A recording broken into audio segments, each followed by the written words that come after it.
এই ভয়াবহ অগ্নিকাণ্ড লক্ষ্মীকান্তপুরে কি বলবেন, দেখলেন নিজের চোখে? দেখুন, আমরা তো সব লোক যখন শীতের রাত, লোক 12টা 12:30 পর্যন্ত লোক প্রত্যেকের ঘরে প্রায় ঘুমিয়ে পড়েছে। হঠাৎ করে কী কারণে আগুনটা লাগলো জানি না, তবে এখানে এলজি দোকান, প্রায় 40-45টা দোকান।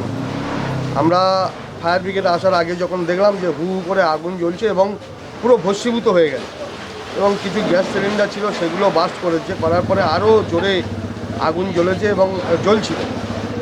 তো প্রথমে আমার ডায়মন্ডহাওয়া ফায়ার ব্রিগেড তারপরে আমার জয়নগর ফায়ার ব্রিগেড এবং মন্দিরবাজার থানার প্রশাসন, তারাও এখানে ছিলেন প্রথম থেকে।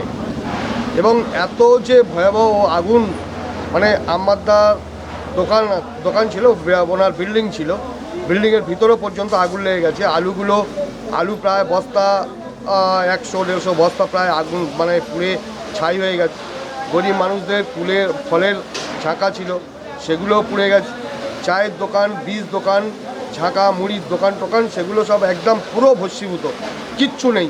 তো আমরা আসার পরে দেখলাম যে ফায়ার ব্রিগেড আসার পরে তাদের আস্তে আস্তে আগুন মোটামুটি একটা নিয়ন্ত্রণে ছিল। প্রায় ঘন্টা দেড়েক ধরে যে বিধ্বংসী আগুন, সেই আগুনে প্রায় 40-45টা লোকের এখন মানে তাদের দোকান, ঘর, বাসস্থান প্রায় ভস্মীভূত হয়ে গেছে। তাদের আগামী দিনের কী কর্মসংস্থান হবে জানি না। তবে আমরা আমাদের প্রত্যেকটা মানে এলাকার প্রত্যেকটা মানুষ সহযোগিতা করেছেন, প্রশাসন বিভিন্নভাবে সহযোগিতা করেছেন।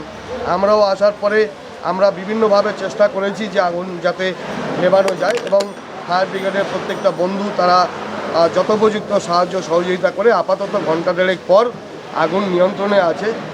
আমার বক্তব্য হচ্ছে, এই লক্ষ্মীকান্তপুর একটা বিশাল বাজার, এখানে খুব তাড়াতাড়ি যদি না একটা ফায়ার ব্রিগেডের স্টেশন করা যায়, তাহলে আগামী দিন আরও মানে ভয়াবহ পরিস্থিতি হবে।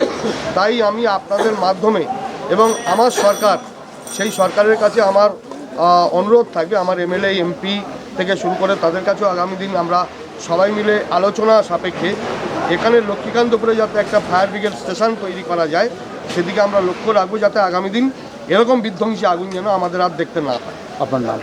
আমি দিলীপ জাতুয়া, এসসি ওবিসির সভাপতি বা সুন্দরবন জেলা, এবং আমি কোঅর্ডিনেটর জয়নগর এবং মগরাহাট পূর্ব। আজকে আমাদের সবাই ছিল না, আজকে আমরা ওই মসজিদে নামাজ পড়ছিলাম, তো প্রায় সিঁড়ি দিয়ে আমরা বাইরে চলে আসছিলাম, দেখলাম যে আগুনের একটা উঠেছে না, লাল হয়ে চলছিল। দেখলাম যে এদিকে আমাদের বাজারে আগুন কীভাবে লেগেছে আমাদের সাথে জানি না, সবাই আগুন লাগলো, অ্যাক্সিডেন্ট বাস্ট হলো বা এখানে কিছুক্ষণ পরে তো একটা পরে আমাদের ইয়ে হলো জলের গাড়ি আসার পরে আবার আগুনটা কীভাবে লাগলো, কি মনে করছে? ওটা সম্ভবত মনে হয় শর্ট সার্কিট হতে পারে। কতটা দোকান, হ্যাঁ কত দোকান ক্ষতিগ্রস্ত হয়েছে? হ্যাঁ, অনেক দোকান হচ্ছে, প্রায় 25-60টার মতো। কী চাইছেন আপনারা? এই যে অগ্নিকাণ্ড লক্ষ্মীকান্তপুর বাজারে বারে বারে হচ্ছে, এটা কী বলবো, এটা এবারে আমাদের পাড়ার কমিটি আছে বা দোকান ছিল সব? হ্যাঁ, কী দোকান ছিল? ফলের দোকান ছিল, মুড়ির দোকান ছিল, চা দোকান ছিল। কী নাম আপনার?